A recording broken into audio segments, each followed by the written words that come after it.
Olá, seja muito bem-vindo a mais um episódio do Apareça e Cresça, o podcast da Eletromídia que conecta visibilidade com resultados. Hoje a conversa é com alguém que acredita e prova que o marketing de verdade vai muito além da teoria. Ele conecta estratégia com ação e posicionamento com execução e traz significado para as marcas. Pedro Campos é empreendedor, mentor e professor de marketing estratégico, fundador do Marketing de Ponta a Ponta. Ele se dedica a ajudar profissionais e empresas a colocarem em prática um posicionamento mais claro e relevante, do planejamento até a comunicação final. Com um jeito direto, acessível e cheio de provocações inteligentes, o Pedro mostra como é possível crescer com consistência, mesmo em grandes estruturas, e valoriza cada ponto de contato como parte da construção de marca, seja no digital ou nas ruas. Pedro, muito obrigado por ter topado esse papo com a gente. Conta pra gente um pouquinho sobre essa sua trajetória e como você chegou até o marketing de ponta a ponta. Obrigado, prazer estar aqui conversando com vocês. Cara, minha história, assim, eu comecei na Danone Brasil, trabalhei lá 5 anos e meio, sempre em marcas, passei por praticamente todas as marcas lá. Depois eu fui expatriado para Danone Itália, onde eu tive minha primeira experiência internacional enfim, tem que aprender italiano em um mês e vai e se joga. E fiquei lá quase 2 anos, voltei para o Brasil e aí fui para a Heineken Brasil, onde trabalhava com a marca Skin, muito forte no Nordeste e no Sul, principalmente. E fiquei lá 1 ano e 8 meses, mais ou menos, quase 2. E aí o meu pai, eu venho de uma família de empreendedores, né? O meu pai, ele toca o restaurante que começou com o meu avô, que é um restaurante no bairro da Liberdade, quem quiser ir, chama Café Sol. E aí ele me chamou, me convidou, falou, cara, preciso fazer uma reestruturação, um rebranding do restaurante, sozinho eu não dou conta. Você não quer vir tentar? Enfim, eu já estava naquele momento, já estava com quase uns 10 anos de experiência corporativa, falei, cara, acho que eu vou tentar esse movimento, saí super bem da Heineken, eles foram inclusive me incentivaram bastante a tomar esse caminho. Cheguei no restaurante, fiquei um pouco, depois veio o Covid. Aí eu naveguei no Covid ali, vivi realmente todas as fases dos restaurantes naquele momento. E aí depois de um tempo, reestruturei o restaurante voltou a crescer, mas deixamos ele pronto em termos administrativos, né? Porque na pandemia ainda estava um pouco segurado. E aí eu resolvi voltar para o corporativo. Eu falei, cara, eu acho que eu preciso voltar, eu gostaria não sair do mercado completamente. Mas eu resolvi voltar para a Europa, né? Meio louco, tava no meio da pandemia. Mas eu falei, bom, já tá congelado aqui, tá congelado em todos os lugares do mundo, eu vou tentar, né? Eu já tenho um pouco de currículo. E aí acabou que eu consegui uma vaga na Whirlpool. E em 3 meses, assim, desse processo, eu voltei para Milão. Então, eu voltei para Itália. Aí já numa posição regional, então eu olhava para toda o Oriente Médio, Europa, Oriente Médio e África, cuidando da marca Whirlpool mesmo, né, que aqui no Brasil é representada pela Brastemp, né, a Whirlpool não é uma marca, ela é só a companhia, né. Depois disso, acabei sendo promovido e virei Head de KitchenAid, da batedeira. Linda, por sinal. Exato.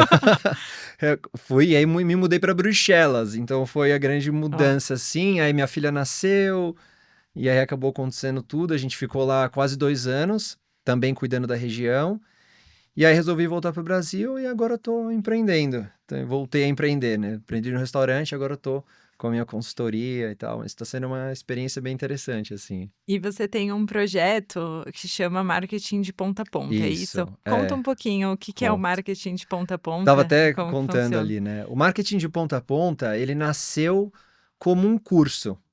Porque eu tava lá na Europa, eu tava com, sim, enfim, tava não com tempo livre, mas eu tava com essa vontade de entrar no digital. Isso foi mais ou menos 2022, assim, 2021. E aí eu falei, cara, eu acho que eu não tinha nenhum curso no mercado que trouxesse a realidade do corporativo mesmo, das marcas grandes. Vinha muita coisa de marketing digital, de copywriting, de tráfego. E aí eu criei um termo, né? Não criei o termo, mas criei o nome Marketing de Ponta a Ponta. E ele nasceu como um curso, foi evoluindo, acho que como qualquer negócio, né? Eu fui ganhando tração, aí comecei a postar bastante no LinkedIn, comecei a ganhar um pouco de visibilidade.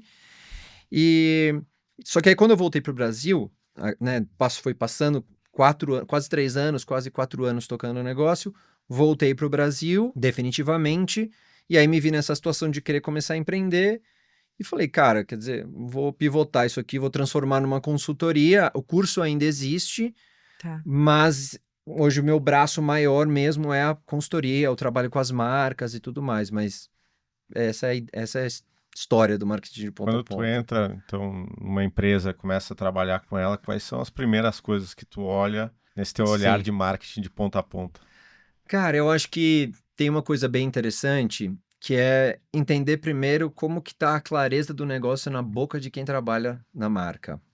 Então, vou dar um exemplo, né? Eu trabalho hoje num coworking também, tem um espaço lá, e do meu lado tem um empreendedor. E o cara tem uma empresa, não vou falar aqui mais por respeito, mas ele tem uma empresa que atende clientes grandes. E ele veio falar comigo porque ele falou: Cara, eu atendo Nestlé, eu atendo Diageo, eu atendo todos os grandes, mas eu levo 10 reuniões para fechar um negócio. Eu não consigo explicar o que é um negócio. Então a primeira coisa que eu tento buscar entender é assim: me explica com clareza qual que é o seu negócio, o que que você faz, o que que você entrega, qual que é o valor máximo que você entrega. E geralmente a gente já começa a ter ali alguns problemas, porque não é uma coisa que todo mundo pensa. E então esse é um primeiro momento que eu olho. E aí eu começo a olhar também um pouco como que essa marca ela tá estruturada, né? Os canais que ela tá, como é que tá o preço em relação à concorrência, como é que ela atende os canais, se tá bom, se tá ruim, a comunicação. Então eu tento olhar de fato o ponto a ponta, vamos colocar assim, eu tento olhar o todo primeiro para entender exatamente onde está o gargalo, mas geralmente o problema tá já no começo, assim, a pessoa não consegue explicar o que ela faz. E aí ela já tem um problema de comunicação só por De saída. consequência de Não, não de tudo, porque a gente olha para comunicação, mas para muitas empresas é um problema de pitch de vendas. Se você tem um produto, mesmo que seja físico, que você não consegue explicar o que ele é, ou o que ele faz, o que ele entrega de benefício, para o vendedor chegar na loja, para o varejista e explicar, ele não consegue nem negociar o espaço na loja, onde é que eu coloco esse produto. Então eu lembro, por exemplo, quando eu trabalhei com a Activia tinha uma clareza muito grande de produto, né? Mas a gente foi entrar no mercado de sem lactose. Aí ficava naquela dúvida, ele é um Activia, mas é um Activia sem lactose, tem que ficar junto, tem que ficar separado. Naquela época, né, 2015, não era que nem hoje, que hoje você tem produto sem lactose em todos os lugares. Mas era um problema de posicionamento. E a gente já tinha outras marcas que estavam entrando que era uma falta de clareza, assim. Então você vê isso em todas as categorias. Acho que às vezes, principalmente para softwares, é uma coisa que você vê muito, assim. O cara, você entra lá, tem uma headline genérica e o cara não consegue explicar o que ele faz, assim, que eu acho que é uma coisa bem interessante. Isso a gente gravou outra temporada que também falaram bastante sobre essa clareza, principalmente no site e tudo. Você acha que essa organização da empresa antes de ir para um veículo, antes de construir um mix de canal é importante, é o primeiro passo? Ou divulga e vai aprendendo com o tempo, né? Não, eu acho que precisa fazer esse trabalho antes, assim. Eu acho que a gente tende muito, eu vejo nas marcas que eu trabalho, que eu atendo, ou até nos casos que eu analiso, a gente tende a ir direto para a comunicação e não estrutura muito bem essa proposta de valor, não sabe muito bem aquilo que a gente quer representar para o consumidor. Tem uma série de coisas que você precisa julgar um pouco antes de sair se posicionando, antes de sair atirando para tudo quanto é lado. Então eu vejo que esse trabalho anterior é de fato mais importante, porque uma vez que você acorda, né, você tem os acordos e você tem lá numa folha o que que a marca representa, o que que ela entrega, como ela se organiza, aquilo em teoria não deveria mudar ao longo do tempo. Claro que a marca vai evoluindo, mas em tese, nos primeiros 6 meses, você não deveria mudar tanto assim, porque você ainda às vezes não tem nem aprendeu direito, você não tem tanto dado para fazer o negócio acontecer. E eu acho que às vezes acontece de você vai, se joga, começa a comunicar tudo para todo mundo e vai chegar num momento onde as coisas param de funcionar, algumas coisas funcionam, algumas coisas não, e aí chega naquele momento dá uma travada e aí você fala, pô, e agora? É porque não teve esse fundamento antes que precisa, enfim, precisa muito de ajuste, assim. E eu tento entrar nessa fase um pouco, já entrei em fases avançadas, mas quando eu pego uma empresa do começo, é legal porque você vê esse processo já de estruturação, tal. Então é bem bacana. Tem uma conversa aí que sempre é difícil nesse momento, às vezes com o empreendedor, ou com quem está ali no meio, que é falar assim, você precisa dar um passo atrás para dar Sim. vários para frente. Como tu lida com isso? Como é que é essas discussões para falar, precisamos organizar a casa para depois Sim. fazer barulho e vender mais ou buscar mais mercado? É muito louco essa história de lidar direto com as pessoas, porque é o seguinte, depende muito do tamanho da organização. Quando você vai trabalhar com uma marca maior, geralmente quem vem atrás do serviço, quer ajuda, já vem carregado de um contexto interno que gera incerteza, então o cara também tá preocupado com o cargo dele, ele também não quer atropelar o chefe, não quer, sabe, dar um bypass no diretor, enfim. Então o meu trabalho é muito primeiro de entender da onde que tá vindo, quem são os stakeholders, quem que tá envolvido no processo, como é que tá funcionando isso. Quando a gente trata de uma marca de founders, né, menor, Você fala direto com o empreendedor. aí você pode até ser um pouco menos polido até, sabe? De falar, cara, isso aqui não tá bom. Enquanto com um cliente maior, você tem que tomar cuidado, às vezes tá na mesa, você fala, só, isso aqui não tá bom. Você já coloca o cara numa situação complicada. Então, acho que por eu ter vivido também esse lado, do outro lado da mesa, o lado de quem trabalhou nas marcas grandes, eu entendo muito bem a dinâmica dentro de uma empresa. Mas o meu estilo, e acho que quem vem conversar comigo, vem por eu sou um cara muito simples, assim, no sentido de comunicação, muito prático, eu acho. Eu não romantizo tanto, assim, o marketing. Eu acho que as pessoas gostam das marcas e tal, mas não acho que elas são completamente apaixonadas. Não acho que você acorda de manhã e fala, nossa, deixa eu sair correndo para ver o que a Nike lançou hoje, sabe? Então, eu sou um pouco mais prático. Eu acho que isso ajuda muito nas conversas, porque, cara, coloca o elefante em cima da mesa e resolve, sabe? Eu acho que hoje falta um pouco no mercado isso, assim, minha visão. Tentando até trazer de forma bem prática, né, você comentou sobre o restaurante e provavelmente foi uma vivência em que o restaurante existia desde a época do seu avô, Sim. então você teve que mudar a roda com o carro andando, né, É. trocar a roda com o carro andando. O business já existia, ele precisava crescer, precisava continuar existindo. O que você fez quando você chegou lá? O que você analisou e qual primeira ação você fez?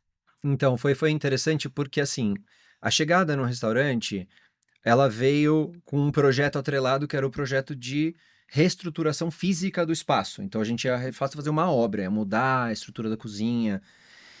Só que eu cheguei antes e eu fiquei 2 semanas no salão parado. Eu não ficava conversando com os clientes na fila, mas eu não me apresentava como, né, o dono, filho do dono. Eu ficava só ali, prestando atenção na dinâmica dos funcionários. E aí você começa a ver já pedido que volta, reclamação, elogios, né? Você começa a pegar um pouco desse sentir mesmo o negócio, porque eu falei, cara, eu não posso chegar do alto do meu pedestal ali e falar, façam isso. Eu falo, cara, tem uma Chegar dinâmica sabendo diferente. tudo, né. Então, isso foi a primeira coisa que a gente fez.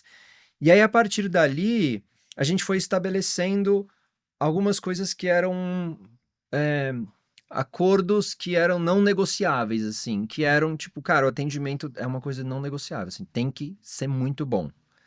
Então a gente foi definindo pequenas coisas que a gente queria significar para o consumidor Uhum. e que de fato, na minha visão, né, e aí eu tenho um pouco de visão de negócio, eu achava que aquilo era relevante para a região onde o restaurante está. Porque tem lugares que você vai com uma proposta e às vezes não performa tão bem porque o restaurante ele existe dentro de um contexto. Tá. E na Liberdade, no bairro da Liberdade, para quem não conhece, é um bairro japonês, né, aqui em São Paulo. E é um bairro muito caótico de final de semana, principalmente, né? As feirinhas fecham as ruas, não passa carro. Então você tem uma dinâmica de um atendimento mais rápido, menos humanizado, onde você não consegue ter muitos diferenciais. E aí o que a gente fez foi, de fato, não, vamos colocar primeiro o diferencial já no atendimento. Então o cara chega na fila, ele vai receber um atendimento totalmente diferente do que se ele ficasse na fila do bolinho frito que tá na rua. Tá. Porque eu compito com esses caras no final do dia. Ele pode decidir deixar de almoçar porque ele quer comer um pastel. É uma alternativa. Então eu acho que é interessante que as marcas pensem, para quem tá vendo, né, em casa, onde está assistindo, imaginar as alternativas à sua empresa, porque nem sempre é o concorrente direto. Na nossa cabeça que trabalha no negócio, a gente olha para o concorrente só como o outro restaurante.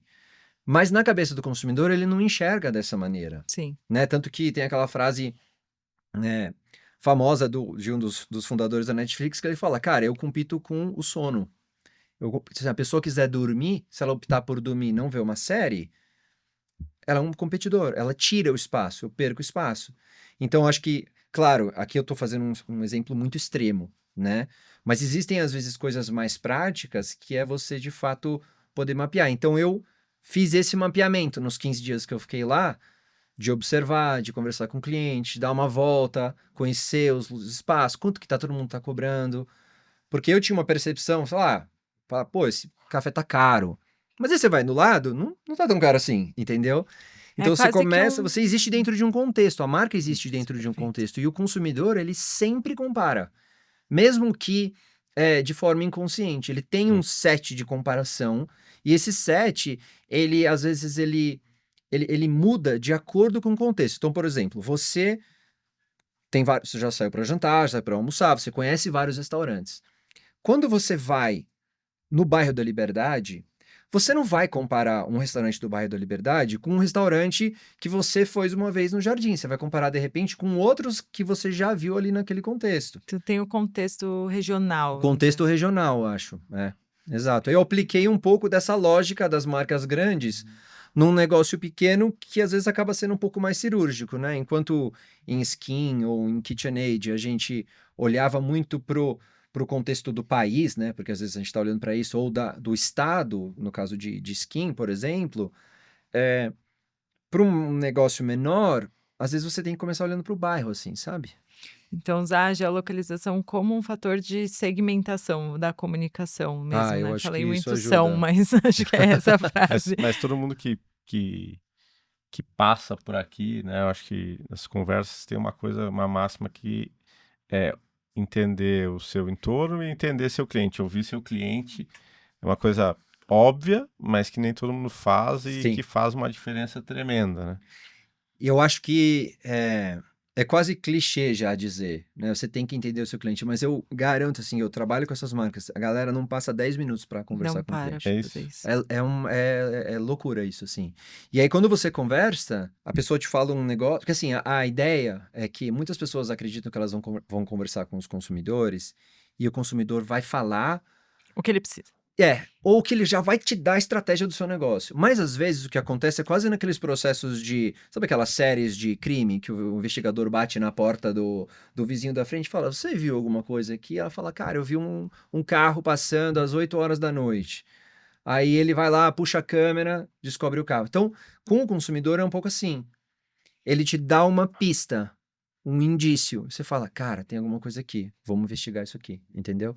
Então, se eu puder dar um exemplo de alguma coisa interessante que eu vivi na minha carreira, quando a gente estava fazendo o reposicionamento de Skin era uma marca, cara, chamou Skin Cariol, depois foi Skin, depois voltou para Skin Cariol, foi mudando de nome e posicionamento ao longo de anos e muito assim, comunicação, estilo, tinha muita coisa bagunçada na marca quando eu peguei a marca. E ficou muito claro que a gente precisava encontrar um território e um posicionamento claro para aquela marca, porque ela estava totalmente perdida, assim. E aí a gente foi conversar com os consumidores, e aí, obviamente, a dificuldade ali era porque a gente tinha uma cidade, tipo Salvador, que era um dos maiores mercados para skin, e Porto Alegre, Rio Grande do Sul. E aí, a gente tá ali e fala, cara, são consumidores totalmente diferentes. O nosso trabalho era pensar o que existe de em comum entre eles, que isso possa ser usado pela marca. Aí, quando você vai entrando nas pesquisas e perguntando, saía muito a palavra orgulho. Cara, porque eu tenho muito orgulho da minha filha que se formou na faculdade. Ah, porque eu tenho muito orgulho da casa que eu juntei dinheiro e eu comprei. Ou às vezes a casa que eu mesmo construí, porque a gente vai para as comunidades. O cara constrói a casa dele, assim, de fato, né? A gente vê isso no Brasil. E aí a gente falou, cara, tem um negócio aqui, esse negócio do orgulho. Então aquilo foi a primeira pista. E aí, junto com a agência e com o trabalho de posicionamento, vai evoluindo. O que significa orgulho? Ah, vamos investigar. Pô, orgulho da tradição, dos ritos, cara, das festas, desses momentos e tal. E aí você começa a encontrar um território para a marca entrar. E aí você fala, pô, orgulho das tradições, o que será que significa São João para esse cara? E aí você entra e o cara fala, o São João é tipo Natal pra mim. Só que você, a gente aqui, da bolha de São Não Paulo, vive isso. não entende o São João dessa maneira. E é por isso que é importante. Então, mesmo uma marca pequena, ter esse processo de conversa é onde você consegue pegar essas nuances, sabe?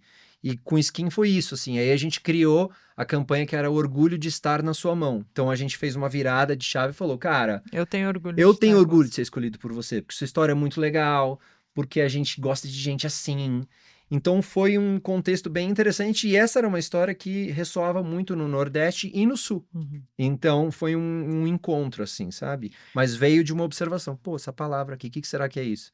E veio de novo de uma regionalização, né, porque talvez se você tivesse estudado São Paulo, talvez a forma de falar e de viver seria Total, outra, e a campanha seria outra. total. Você acha que é muito importante você ter essa regionalização na comunicação? Ou se é uma marca nacional, ela tem que sim se comunicar de forma nacional? Então, eu acho que é importante, depende muito do estilo da marca. Existem marcas que elas estão distribuídas em todos os estados do Brasil.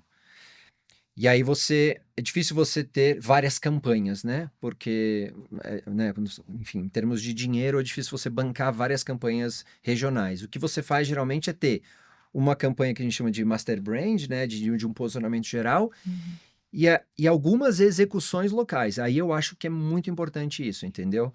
De você entrar e falar, cara, eu tô no Nordeste, tem a Copa do Nordeste, que é diferente do Paulistão, por exemplo. O Tem que que, olhar que para é isso. isso aqui? Cara, vamos fazer uma campanha para isso. E aí é quase como uma empresa pequena que vive aquele ecossistema, igual você disse, né, o restaurante Vivi é o ecossistema da liberdade, ele está inserido naquele ecossistema. E aí você faz a mesma coisa com uma marca grande quando você faz ela entrar naquele Exatamente, contexto. exatamente. E entender que a sua marca tem um diferencial dentro daquele contexto, mas se você sair daquele contexto e tentar jogar o jogo maior, provavelmente você às vezes pode perder. Então, por exemplo, Skin encontrou essa relevância nessa conexão com o público-alvo, entrando nessa veia da tradição e do orgulho e das festividades e tudo mais. Mas se ela tivesse ido só por uma linha de refrescância, aí ela começa a brigar com todos os outros players do mercado. Com o restaurante era a mesma coisa. Se eu pegasse e tentasse comparar quem tem a melhor comida dos restaurantes de São Paulo, provavelmente eu ia perder, porque existem restaurantes que podem ter, às vezes, a comida igual ou pior, mas que tem uma imagem mais construída. E para os outros públicos não é muito relevante isso, entendeu? Então, você tem que ajustar dessa maneira, assim, na minha visão, né? Pelo menos como eu costumo trabalhar. Muito bom. Tem o ponto de tu traz aí para executar isso entre a proposta da marca, né, e a marca, né? O que eu Sim. tenho de marca, de propósito e como eu vou levar essa proposta de valor ao cliente. Como é que essas coisas se conjugam aí? É. Cara, eu acho que hoje, assim, quando eu tento trabalhar com as marcas, a primeira coisa que eu tento identificar, e não é um trabalho tão preto no branco, assim, para ser sincero, que é você entender qual que é a estratégia da empresa antes de sair discutindo linha de posicionamento. Então, vamos dar um exemplo aqui. A gente pega aquela IKEA, aquela marca famosa de móveis que a gente sabe. Qual que é a estratégia da IKEA? É transformar, como posso colocar em palavras, mas na verdade o meu ponto é, a IKEA, ela dá o acesso a uma casa bonita para todo mundo. Tá. Essa é a grande estratégia da IKEA. É tipo, cara, como é que eu faço com que todas as pessoas tenham direito a ter uma casa esteticamente muito bonita? Essa é a estratégia da empresa. A partir dali, tudo que ela lançar vai sempre responder para essa estratégia. A maneira como ela se posiciona, às vezes é uma frase. Então ela fala, puta, é o bonito todos os dias. Mas essa não é a estratégia, é o posicionamento da marca. Então, quando eu entro numa empresa, numa marca, e nas marcas que eu trabalhei, a primeira coisa que você tem que perguntar é, cara, qual que é o valor máximo que eu quero entregar para os clientes? E a partir dali você tenta dissecar um pouco e chegar nessa frase de comunicação. Então, eu acho que para um pequeno negócio que está assistindo a gente aqui, acho que às vezes esse papo pode ficar muito cabeçudo, é você entender assim, antes de tudo, qual que é o seu grande diferencial, o valor máximo que você consegue entregar com as limitações que você tem, porque o seu orçamento vai te levar até um certo lugar. Mas se você tiver muito bem definido quais são os seus grandes diferenciais, isso já vai te colocar na frente de muita gente, né? Tem muitos estudos que dizem que para marcas pequenas, principalmente, enquanto para marca grande o jogo é comunicação, é colocar dinheiro e vamos anunciar na TV e vamos colocar exposição e votar em todos os lugares ao mesmo tempo, uma marca pequena, ela não consegue brigar por esse barulho, mas ela briga pela diferenciação. Se ela encontrar um ponto que o consumidor possa ver e falar, tem um negócio diferente aqui, ela já consegue chamar a atenção. Então eu acredito que quando eu começo a trabalhar com uma marca, eu falo, cara, qual que é o seu grande diferencial? E aí, eu acho que a parte desafiadora desse processo é que a maioria fala assim, o meu diferencial é que eu tenho o melhor atendimento. Não, você tá confundindo o discurso de superioridade com o discurso de ser diferente. São Tá. coisas de... o julgamento do que é melhor não cabe ao negócio, cabe ao consumidor. E você tem uma percepção, você tem quando você vai julgar alguma coisa, essa caneca aqui, por que ela é melhor do que outra? Você vai julgar de um jeito. Porque é fácil de pegar, porque ela é baixinha. Você pode olhar e falar, cara, porque, sei lá, ela é diferente das outras canecas que eu tenho. E a marca não consegue controlar isso. Só que se você sabe o que você tem de diferente de todas as outras canecas, se todas as canecas do mundo são pretas e a sua é laranja, você vai falar, eu sou diferente porque eu sou laranja. É claro que eu tô reduzindo Claro. muito simplista. Mas às vezes pode ser, tem um e-commerce que eu adoro que chama Meu Sapato Preto. E eles só vendem sapato Aí, preto. exato, E eu achei incrível, porque eu não preciso exatamente. escolher a cor. É tudo Exato, preto. é isso. Então, mas imagina que quando você escolhe, acho que a gente tá indo para um outro lado aqui, mas Aham. uma coisa interessante da diferenciação é a seguinte, uma das maneiras de você se diferenciar é sacrificando alguma coisa, que é uma coisa contraintuitiva. Tá. Por exemplo, esse e-commerce que você falou, Meu Sapato Preto, ela está sacrificando o quê? Outros modelos de outras cores. Mas, ao fazer isso, ela ganha um ponto de diferenciação e ela vai atrair consumidores que querem o sapato preto. Você Que é concorda? o que a gente fala da comunidade. É a comunidade de pessoas que E amam porque sapatos essa pretos. ideia de que você vai ter sempre 100% de market share, de mercado, é mentira. Nenhuma marca vai ter isso. Uhum. Principalmente as marcas menores que vão brigar. Então, eu palestrei outro dia num evento de turismo. E aí eu tava falando só para agentes de turismo, tava comentando um pouco sobre esse mercado, que é um mercado que tem baixa diferenciação na percepção do consumidor. Porque eles falam, cara, sei lá, a pessoa vai comprar minha passagem. Na cabeça do consumidor é meio que isso, né? E aí eu mostrei algumas empresas, e tem uma empresa do Reino Unido, que ela só faz viagem de trem, que é para quem odeia aeroporto. Hum. Você concorda que ela está abrindo mão de uma parte do mercado? Porque se você quer viajar de avião, você não vai contratar eles. Mas se você gosta de viajar de trem, provavelmente você vai querer contratar esses caras, porque eles vão te dar uma experiência totalmente diferente do que uma empresa que é mais genérica. Que é exatamente esse ponto do e-commerce, entendeu? E que era o papo que a gente estava tendo até um pouco atrás, que é, mesmo que você vá fazer uma campanha regional, vamos dizer, eu vou fazer uma campanha só para o meu bairro, mesmo assim você tem que escolher um público para conversar, porque nesse bairro também Demais. existem vários tipos de público. Isso eu acho que é muito importante para a Orofome, porque a gente pensa, às vezes, você está ativando o bairro todo, mas não, se você falar com a linguagem do público que você quer falar, você vai chamar mais a atenção da pessoa certa, né? Eu vi há pouco tempo uma comunicação no Orofome que ele falava assim, ei, PJ, e aí vinha a comunicação. Querendo ou não, se você não é PJ, você já automaticamente vira a cabeça, não é comigo, Exato. mas se é, você olha e fala, o que ele vai falar, né? Então você praticamente tá literalmente chamando o seu público-alvo na campanha, né? Por exemplo, uma vez eu trabalhei com uma marca que... E aí, enfim, eu nem trabalhei com uma marca, né? Era um negócio que eu estava ajudando e esse é um negócio de uma lojinha de conveniência específica. E aí eles fecharam um out of home porque eles queriam conversar, eles queriam atrair o público dos escritórios que estavam em volta. Eles queriam, sabe essas lojinhas que tem doce, que tem essas coisas que a galera Sim. gosta de comer Aham. depois do almoço? Eles fecharam por uma semana uma placa dizendo: se você quiser comer um doce depois do almoço, existe uma lojinha virando à esquerda. Qual que é o grande ponto? A maioria das pessoas falaria: ai, não, mas eu tenho que trazer um negócio super criativo e tal. Mas pro cara que tá saindo, ele fala: é o que ele precisa saber, é o que ele precisa de informação. E aí, ele tá falando, se você quer comer um doce depois do almoço, tem uma loja. Então é assim, se você não quiser, tipo assim, Me ignore. me ignore, mas saiba que só que todo mundo quer, um dia quer. Talvez hoje você não queira, mas amanhã você vai querer. Então essa que é um ponto interessante da comunicação de out of home, que às vezes é você capturar exatamente o target que você quer falar e você consegue ter uma mensagem muito direcionada. Acho que o desafio desse formato é você conseguir ser sucinto e claro na mensagem. Porque a gente vê hoje de problemas as marcas, e você vê isso. Se você volta do aeroporto de Guarulhos, tem muitas placas, né? Lá tem várias placas. Cara, tem marca que coloca assim, uma redação inteira na placa. Você não consegue ver, você está passando de carro. Você tem 8 palavras no máximo para você conseguir. Então eu acho que esse é o único desafio que as pessoas precisa de um pouco de educação nesse sentido, que é você. Às vezes a gente quer falar tudo, mas o consumidor ele não vai ter tempo de ler tudo. Qual que é a coisa específica que você precisa falar, sabe? E isso é uma dor do empreendedor, querer abrir mão de coisas. Exatamente. Acho que vale bastante para o Vodafone, porque ele é muito direto, né? É um primeiro caminho, mas para todos as mídias, falam muito, tem que ter uma intenção clara. Sim. Como provocar as pessoas a terem essa intenção clara? Ou seja, talvez um exercício, uma prática para eliminar A sujeira, né? O eliminar barulho. o que está ali, que não é tão importante, para ficar realmente com o diferencial, com a proposta de valor clara.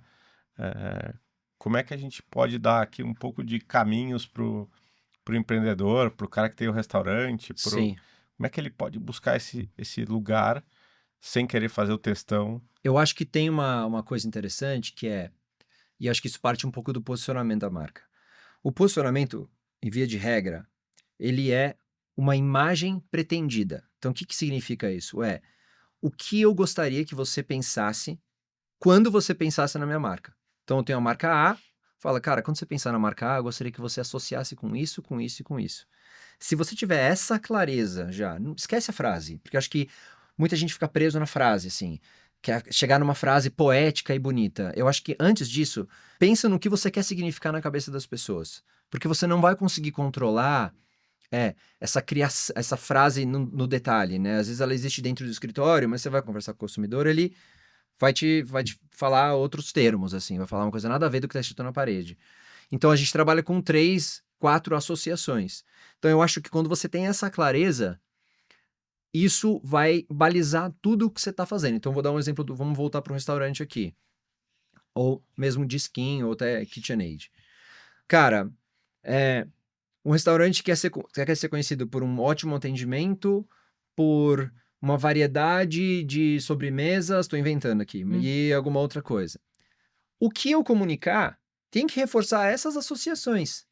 Quando você tem essas associações bem definidas, e isso não deveria mudar ao longo do tempo, é isso que vai dando consistência para a marca na mensagem. Porque você sai um pouco do julgamento de essa frase é boa ou não é, e vai muito mais para essa frase cria a associação que a gente quer criar. E aí, quando você faz isso repetidamente, aos poucos essa imagem da marca vai se solidificando na cabeça das pessoas. Mas eu vejo muito que os empreendedores que fazem tudo do seu negócio, né, aquele empreendedor que ele é o financeiro, ele é o marketing, ele é o administrativo, ele vive aquele negócio tão forte que gera uma paixão, assim, pela criação, né. E isso faz com que ele não consiga desapegar até de algumas Sim. associações, então ele vem com uma lista enorme do que ele faz, É. né. E aí como que você trabalha hoje para definir, por exemplo, eu vou escolher um tipo de proposta que é importante, que eu vou reforçar nesse anúncio. Então a gente vê que tem essa dificuldade de limpar mesmo, de Sim. deixar mais simples. Talvez a simplicidade funcione melhor, né. Não, sempre. Eu sou a favor da simplicidade radical, quase assim. Eu acho que existem jeitos de trabalhar, não existe só um jeito de trabalhar. Quando a gente fala de um empreendedor menor, que a gente tem mais tato ali, que a gente consegue conversar direto com o consumidor, muitas vezes existe esse primeiro momento onde você só quer entender exatamente o que é mais relevante para essa pessoa. E a partir dali, só isso você já pode usar como guia para sua comunicação.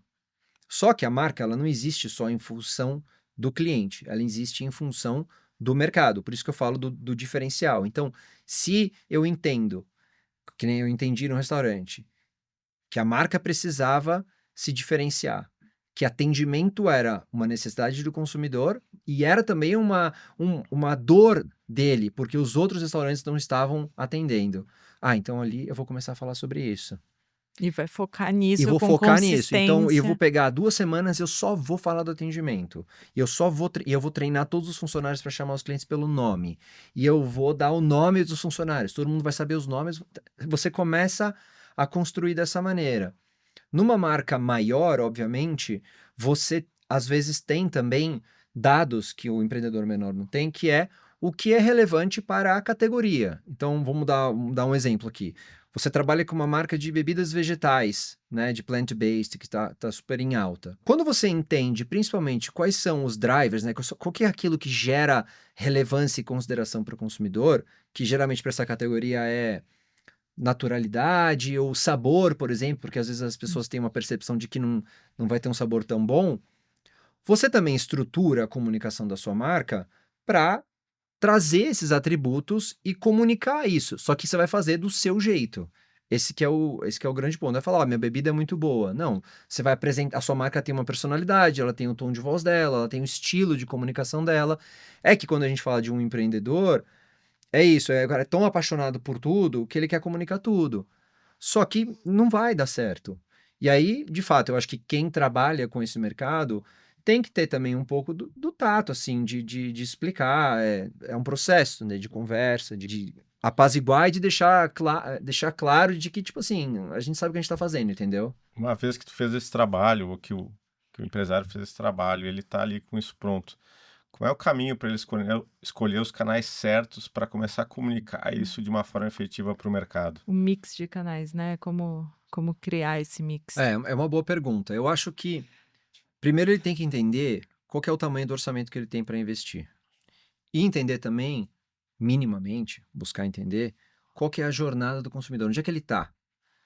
Porque, às vezes, não faz muito sentido você investir em formatos que são muito pulverizados, porque você não vai chegar exatamente no consumidor que você quer atingir. Então, por exemplo, um negócio local, uma vendinha, uma lojinha, que eu acho que cara, vários negócios no Brasil são assim, às vezes é mais importante você investir numa boa estratégia de Google, de fotos, de as pessoas encontrarem ali no Google Maps primeiro, para depois então você partir para uma comunicação mais dentro do bairro, para depois você pensar em larga escala.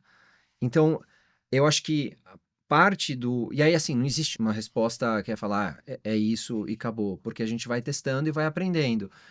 Mas, idealmente, o que você gostaria de entender é se você sente o negócio mudando. É meio subjetivo falar isso, mas para o empreendedor que está todo dia na linha de frente, você sabe quando o seu negócio está com mais movimento e quando ele não está. E aí, óbvio, você tenta encontrar maneiras de medir o seu esforço. Então, obviamente, no Google, o Google te fala quantas pessoas pediram rota até a tua loja, quantas pessoas viram as tuas fotos, como que foi aparecendo e tudo mais. Mas você entender aonde está o seu consumidor é muito importante. Então, nesse caso da lojinha, por exemplo, cara, ele quer falar com quem? Com São Paulo ou com quem está trabalhando nas regiões ali, porque essas pessoas vão consumir depois do almoço? Com essas pessoas. Então, ele já sabe, cara, quais são os canais, então, que vão me dar ou vão me aproximar dessas pessoas. E a partir daí ele vai fazendo testes, né? Você vai fazendo testes e vai ajustando. Então, acho que esse é o primeiro passo. Quando a gente fala de uma marca muito grande, é diferente, né? Porque a gente tem muito dinheiro. E acho que quem nunca trabalhou numa marca dessa não entende a quantidade de dinheiro que tem. É muito dinheiro. Agora que eu trabalho com marca menor, eu falo, nossa, eu tinha muito dinheiro. Tem que ser muito mais criativo, cara, né? tinha muito dinheiro. E aí que eu acho que entra o ponto da complementariedade da mensagem. Tá. Eu acho que a marca maior, ela pode se dar o luxo de ter várias mensagens que se complementam. Porque eu tenho tanto dinheiro que eu vou garantir que você vai ver pelo menos dois formatos, 3 formatos, entendeu? Então, eu vou dar um exemplo de skin. Eu trabalhei com skin, a gente fez uma campanha de tampinha premiada, que era, abriu a garrafa de 600, saía, você ganhava uma outra na hora no bar. Cara, é uma comunicação muito imediatista, né? De tipo, compre a cerveja. A gente não pode falar compre nesse mercado, mas a ideia é essa. Compre a cerveja que você vai... Vamos ver se você ganha. Vai, em linhas gerais era isso. Só que eu tinha várias mensagens de acordo com o meio. Então, a gente fez uma campanha com a Ivete Sangalo. Cara, eu tinha uma campanha no digital que era uma campanha engraçada, dela entrando no bar, e ela ganhando a cerveja, aí ela tinha uma música que ela cantava e tudo mais. No Out of Home, era... logo em Salvador, quando você entra, tem umas placas lá. Você entra lá e coloca, cara, chegou promoção, tampinha premiada, abre e ganha. Era isso. Por quê? Porque é uma mensagem Mais direto. mais direta. Então, eu acho que a marca grande, ela tem que pensar na complementaridade da mensagem, entendeu? E a menor é mais sobre a consistência da mensagem. Eu acho que exato. Consistência e entender a jornada do cliente primeiro, onde é que ele está indo. Você tem que parecer muito presente para um grupo de pessoas. É quase que a jornada é isso, né? Você cercar essas pessoas para parecer que você está sendo visto o tempo todo. É quase uma sensação de bolha mesmo que você constrói, né? É muito engraçado isso, assim, porque a construção de uma marca, ela é, antes de tudo, quase que a construção de um senso comum, assim, de que eu não quero só que você saiba o que minha marca significa. Eu quero que você saiba que ele também sabe. É quase que isso, assim. Por exemplo, ele sabe que a marca representa criatividade. E você sabe que ele sabe que se você consumir essa marca, você vai ser uma pessoa criativa. É daí Perfeito. que vem o exemplo, entendeu? Então, por isso que a consistência no posicionamento é importante, porque eu crio na cabeça das pessoas essa percepção de, primeiro, ter vários pontos de contato, cria essa ideia de que tá todo mundo falando sobre aquela marca. Você quer isso, né? Pô, tá todo mundo... Você trabalha com influencer, aí você vai você vai na rua, tem uma placa, aí você liga a TV, tem a campanha e fala, cara, essa marca está em todos os lugares. E isso dá uma sensação uma percepção de credibilidade e autoridade, porque essa marca está em todos os lugares, cara, é uma marca relativamente grande. Só que se eu sei também que os meus amigos sabem o que essa marca significa, agora eu me sinto até um pouco mais inclinado a consumir. Infelizmente, essa é a sociedade que a gente vive, uma sociedade que as pessoas buscam status, elas usam a marca como uma extensão da própria personalidade.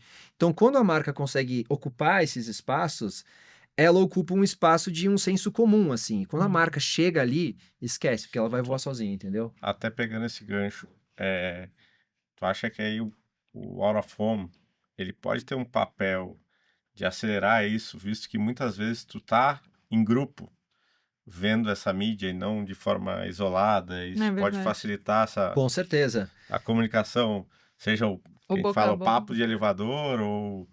Principalmente se tiver toque de criatividade no meio. Aquela provocação ali. Porque eu acho que esse é o ponto do Out of Home que eu gosto bastante, assim. Como ele é um formato que é muito relevante, mas ele é desafiador ao mesmo tempo, porque você tem que dizer o que você quer dizer com menos palavras, isso te força a tentar dizer aquilo de uma maneira criativa, porque aí você gera impacto. Sabe quando gera, tipo, sorrisinho no cantinho de boca e fala... Cara, se você conseguir isso com Out of Home, sua campanha vai ser um sucesso. Essa é a minha teoria. Porque é um momento de atenção que é diferente dos outros. Quando a gente tá E eu não acho que é um contra o outro, é complementar. Complementar. Né? É complementar. Mas quando a gente olha, por exemplo, para uma mídia digital, cara, a marca tá competindo não só com os outros anúncios, mas com, sei lá, um vídeo de um gato, um vídeo da tua tia, sabe assim, da tua família, sabe, tudo. Você compete com humor, com todos os outros temas. O momento do Out of Home, claro, compete com um pouco, de repente, a atenção em volta do seu entorno, mas quando você está num ponto de ônibus e tem ali um painel digital da Eletromídia, você está esperando o ônibus e aquela imagem, você tem tempo para ler, às vezes você lê até 3, 4 vezes porque você está esperando, isso tem um impacto diferente na fixação da mensagem. Se for uma mensagem criativa, ou um visual criativo, ou um formato criativo, a gente vê, né, às vezes como é que chama esses termômetros de rua que tem o relógio os relógios de rua, desculpa, termômetro de rua. Mas aparece É que não veio o na sua cabeça gravou os graus. Você vê, às vezes, até formatos diferentes, né, temporários, que você tá no trânsito e te chama a atenção, assim. Você fica preso. Então, eu acho que esse é um formato que permite muito isso. Até que falou antes, o básico do digital, todo mundo precisa fazer. Hoje é necessidades básicas do negócio.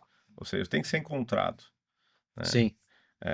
Para que as outras mídias, a própria mídia digital, o Out of Home, chame a atenção, mas no final do dia eu vou no digital procurar. Então, a construção, a complementariedade, ela é fundamental para construir Fundamental. qualquer negócio hoje. Está na Fundamental. mão de qualquer um.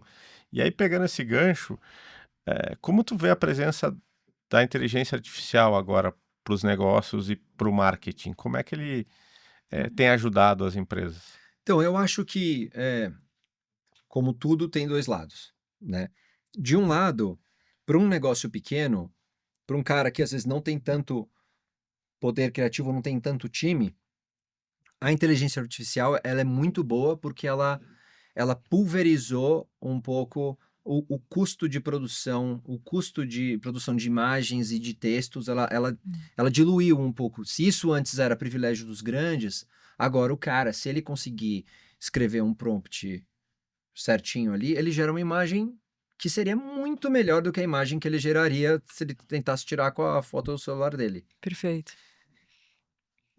Acho que o ponto-chave disso é, para você entrar e você começar a criar com IA, você precisa ter clareza da sua marca antes.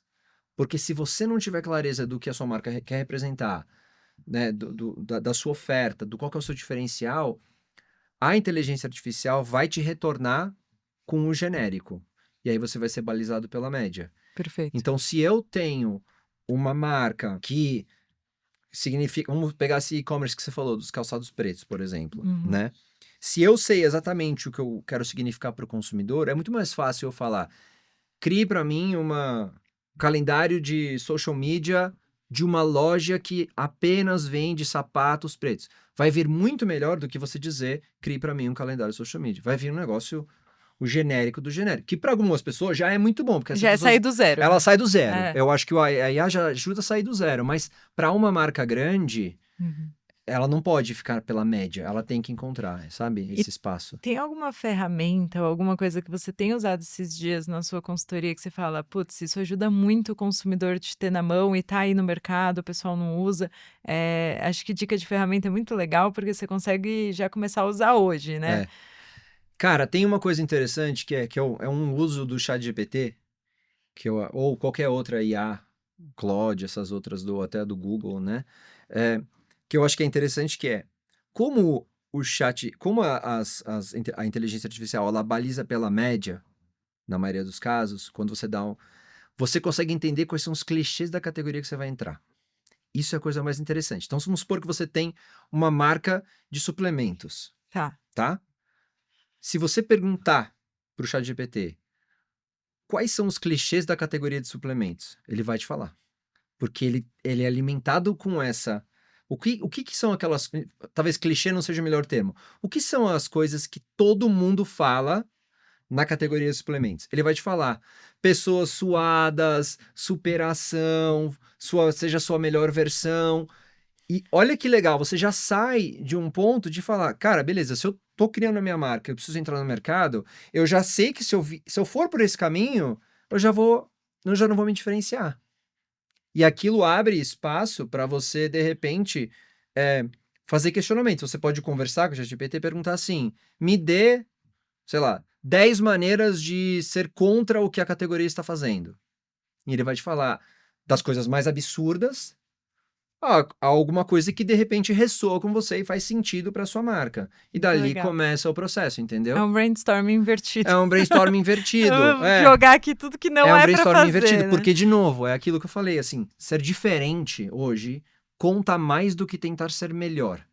Na busca por ser o melhor, a gente acaba se balizando pela média, porque o consumidor, ele não julga dessa maneira. O consumidor, ele vai olhar e vai escutar assim, se você fala que você é melhor do que ele, né, duas marcas separadas, o consumidor escuta assim, eu sou igual a ele, mas um pouquinho mais. É assim que o consumidor escuta.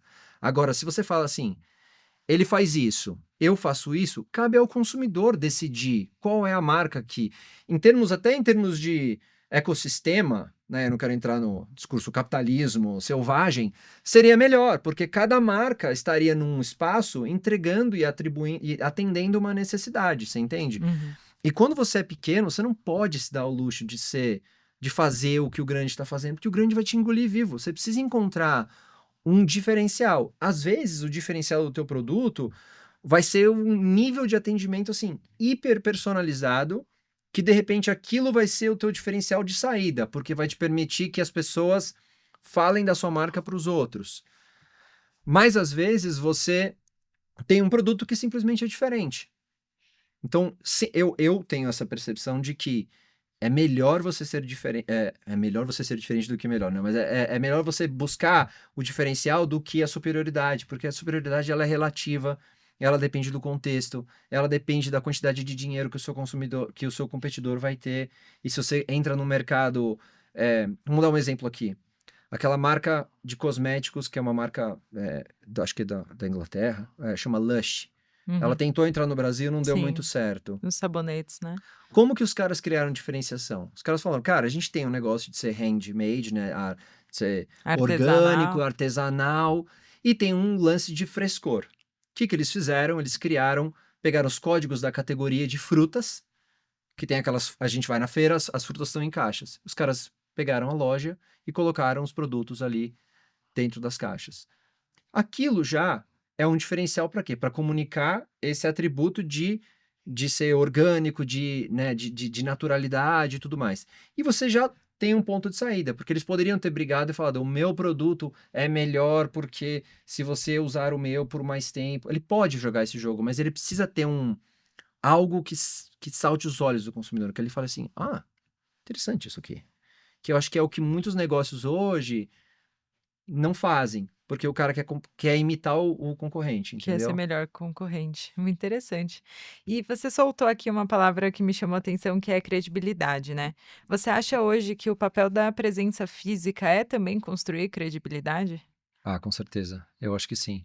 A gente não consegue julgar exatamente o que constrói a credibilidade de uma marca, não, porque eu acho que ela é um reflexo de consistência e de muitas coisas, mas quando você está, eu acho que o fato de você estar numa mídia física, por exemplo, você ter uma presença física, você participa da vida das pessoas de um modo muito mais ativo do que uma marca que só está no online. E, de novo, não tem problema estar só no online, mas quando você tem uma experiência com uma marca, seja num anúncio físico que foi criativo, ou seja, por exemplo, num evento onde você vive a experiência daquela marca, aquilo para mim cria em você, porque nós somos seres humanos e a gente precisa desse contato, a gente é visual, a gente é tátil, a gente não fica tanto... O digital é uma coisa nova, né? Se você for olhar na evolução do homem, o digital é uma coisa que a gente não aprendeu ainda como lidar e nosso cérebro não é feito para absorver todas as mensagens que você vê. Se eu perguntar para você quais foram as coisas que você viu de manhã nas suas redes sociais, provavelmente não vai lembrar. Sim. Mas se você tiver visto uma placa que te impactou, um formato bacana, ou foi num evento que foi super interessante, Isso vira e uma aí memória. essas coisas criam memória, e a memória, a familiaridade é também uma alavanca da credibilidade, no final do dia, na minha visão. A credibilidade, ela não vem só de você falar que você é o melhor porque você faz isso e aquilo. Vem um pouco também de, cara, eu vejo essa marca em todos os lugares, então ela deve ser boa. Eu acho que o consumidor pensa de uma maneira muito mais simples, assim, do que a gente gosta de Sim. imaginar. O consumidor, ele não vê o PPT da sua marca com os benefícios desenhados em flechas, ele não vê isso, entendeu? Tanto que eu tive um chefe uma vez que, quando a gente ia receber a proposta da agência criativa, né, os roteiros, ele falava e aí a agência ficava louca, ele falava assim, vai direto pro roteiro. E aí o cara de Não estratégia... constrói minha cabeça. Não, deixa eu... Ele fala, cara, o consumidor não vê esse racional, vai direto pro roteiro. Aí eu É adorava, quase explicar né, a piada antes da piada, né? É isso, entendeu? Eu vou te dar todo o contexto, eu vou te explicar tudo e agora tá aqui a piada. Você vai direto pro final, porque o consumidor vê só o final, né? Sim, bem interessante. E muda completamente a percepção. Cara, totalmente. Uma vez que você escutou a explicação, você não consegue mais pensar objetivamente como se você não tivesse escutado. Então é o que eu falo também, até para os meus alunos, quando você trabalha numa marca, a sua visão de mundo é completamente enviesada. Por quê? Porque você trabalha, né? Eu trabalhei muito com bens de consumo, né? Trabalhava com Danoninha, por exemplo. Eu passava o dia inteiro provando Danoninho, vendo pote de Danoninho. Eu fazia tudo de Danoninho. Danoninho era a minha vida, né? Quase que 8, 10 horas por dia. E o consumidor, ele não vive a marca dessa maneira, você concorda? Então, quando você trabalha com uma marca, e acho que essa é, voltando naquele ponto do empreendedor, é isso, o cara vive tanto o negócio dele que ele tem certeza que o consumidor vai ver daquela maneira. Se o consumidor vê milhões de marcas, ele tem outros problemas. O consumidor, assim, ele não poderia se importar menos com a sua marca. É por isso que faça ciclos, né? Ouça o consumidor todo dia, porque a visão que tu teve no início do teu negócio é uma, Total. daqui uma semana tu está envesado, é Total. bom ouvir de novo alguém que está ali sentindo na pele Sim. E com todas mais as recência. estratégias, desde construção de memória de marca, construção de credibilidade, conhecimento do produto, tudo isso depende de consistência. Nada é construído na gente, até pela quantidade de informação, como você comentou, sem consistência. E isso me preocupa muito quando as pessoas falam, eu vou testar um canal novo. Esse testar, para mim, me dá até frio na barriga quando o empreendedor fala, porque você fala, você vai testar por quanto tempo? Você vai considerar a consistência Como nesse você vai teste? medir? Como você vai medir esse efeito? E é aí que começa a dar os problemas. E eu acho que o problema tá porque, às vezes, como o cara não tem clareza da marca dele, ele não sabe o que essa marca quer representar, não é o meio que vai te salvar, entendeu? O canal, a placa na rua, ela é só um espaço para você colocar o seu anúncio, mas se você não tem clareza daquilo que você quer representar, do seu diferencial de mercado, você pode colocar o que você quiser na placa. E não adianta culpar o canal, E não né? adianta culpar o canal, é exatamente por É. isso. É exatamente Que é por o que isso, acaba entendeu? acontecendo, não é a estratégia, é o canal. O canal não funciona. É exato. Muito bom, Pedro. Acho que foram diversas dicas aqui, é um papo bem profundo, muito bacana. A gente sempre pede no final para você deixar uma lição de casa para quem está nos ouvindo. Então, o que que você diria para as pessoas fazerem hoje para conseguir dar um passo à frente, né? Que a gente chama de quick wins, né? Que é um ganho rápido que a pessoa pode fazer hoje para ela dar um avanço com a marca dela? Cara, eu acho que. E aí, eu vou ser meio repetitivo, tá? Mas de verdade eu acho que primeiro de tudo, buscar quais são os clichês da categoria que você tá. Busque, entenda como que isso se representa em termos visuais, né? Verbais também, como que as marcas estão falando, como que tá todo mundo falando, e reflita profundamente como é que você pode buscar o seu diferencial, como é que você pode fazer uma coisa diferente e comunicar isso para o maior número de pessoas possível. Se as marcas fizessem isso, eu acho que a gente teria um ecossistema muito mais saudável e uma competição muito mais divertida, porque a gente estaria brigando pela atenção do consumidor, não para mostrar porque eu sou melhor do que você, mas para ser uma coisa, para mostrar por que que eu sou diferente. E aí quando a gente é diferente, a gente abre espaço porque eu acho que está faltando na publicidade hoje, que é criatividade. Você ser criativo. Autenticidade. E o brasileiro é muito bom em fazer muito com pouco, assim. Só que às vezes a gente fica preso nessa coisa de que eu tenho que ser melhor do que o outro. E aí eu acho que daí que nasce um pouco da coragem das marcas, assim, de, cara, tá todo mundo falando pra cá, eu vou pra cá. E assumir que vai ter consumidores que vão querer isso aqui, mas vai ter muita gente que vai. O Brasil é Sim. muito grande, gente. Tem muita gente pra comprar sua marca, entendeu? Então essa é uma lição que eu deixo de casa, assim, de tipo, o que que você tem de fato diferente? Se eu te perguntar hoje, se eu sentar com você na mesa hoje e falar assim, qual que é o seu diferencial? O que que você tem de diferente versus outro? Não vale falar, eu sou o melhor nisso. O que que você faz de diferente? Se você não conseguir, de fato, responder, isso já é um mega indicativo de uma oportunidade que você tem. Não é um problema, é uma oportunidade gigante que você tem de colocar a sua marca para vender mais no final do dia, assim. Perfeito, muito bom. E onde o pessoal te encontra para te acompanhar o teu trabalho, para te seguir e Boa. entender mais até do marketing ponta a ponta, de ponta a ponta. Cara, eu posto muito no LinkedIn, então Pedro Campos, né, no LinkedIn, no Instagram, eu tô voltando a postar agora, né, @pedrocampos com 2 S no final, e eu acho que o site da consultoria, né, marketingpap.com.br, então é onde eu tô, mas tô bastante no LinkedIn lá, me procurar, aí de lá você encontra, agora eu tô entrando nessa vida de creator de cabeça, newsletter, YouTube. Então, se escrever marketing de ponta a ponta no Substack, no YouTube, vai encontrar eu lá falando, ensinando e tal. Muito bom, então quem quiser continuar acompanhando as dicas do Pedro Campos aí, super convidado para as redes sociais. Pedro, muito obrigado, foi realmente incrível Obrigado, hoje, adoramos obrigado o mesmo. episódio, tenho certeza que o pessoal vai usar muito as dicas e os ensinamentos. E para você que está ouvindo ou assistindo a gente, me diz, qual aprendizado do episódio você aplicaria no seu negócio ainda essa semana?